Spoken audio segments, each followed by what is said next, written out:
I oppose the cut from 0.7% in international development funding for 3 reasons. First, I stood at the election on a manifesto which said, and I quote, "We will proudly maintain our commitment to spend 0.7% of GNI on development." Now, the government will say, as the Chief Secretary has today, that COVID has changed the circumstances. But the government is also taking pride and responsibility for the fact that our economy will bounce back this year. And COVID has also changed the circumstances for the poorest people around the world. And for many of them, there will be no bounce back, because for some of them, it will simply be too late. So I urge the government to stand by its word and stand by its manifesto commitment on international development funding. My second reason is the impact, which I've just alluded to, that this cut will have on the poorest people around the world. My right honourable friend, the member for Sutton Coldfield, in his thought-provoking and forceful speech, gave us some examples of the impact this cut will have, the damage it will cause to lives, the lives that will be lost. I want to just mention one particular area of interest to me: modern slavery. As one example, the Global Fund to End Modern Slavery is having its funding cut by 80%, 80%.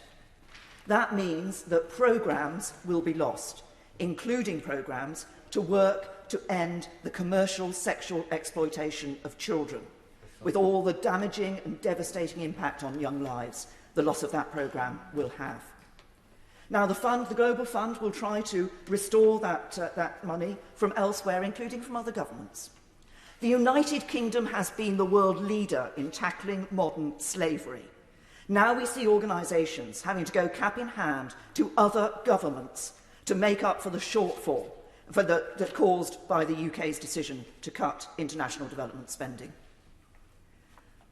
Aid spending isn't just about people in countries far away.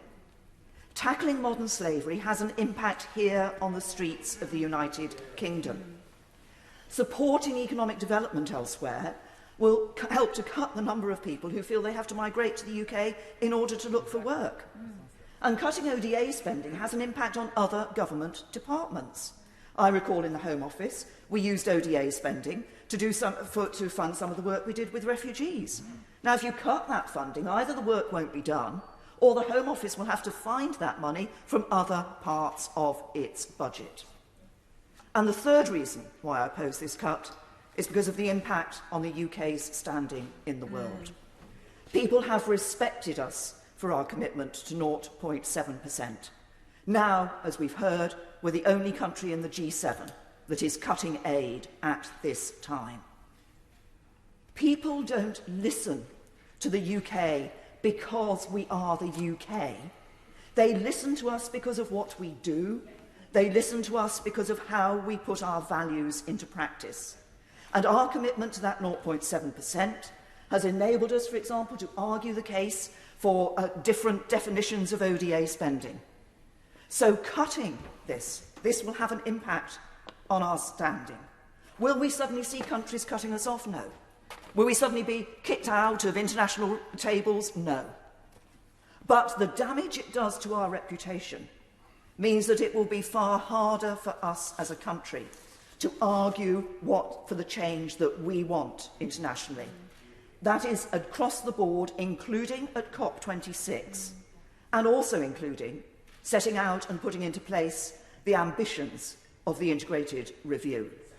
An integrated review which, in reference to modern slavery, I see, doesn't even mention modern slavery as one of the development priorities of this government. I only hope that modern slavery is still there on the G7 agenda, as it has been in the past. So this cut from 0.7% will have a devastating impact on the poorest in the world, and it will damage the UK.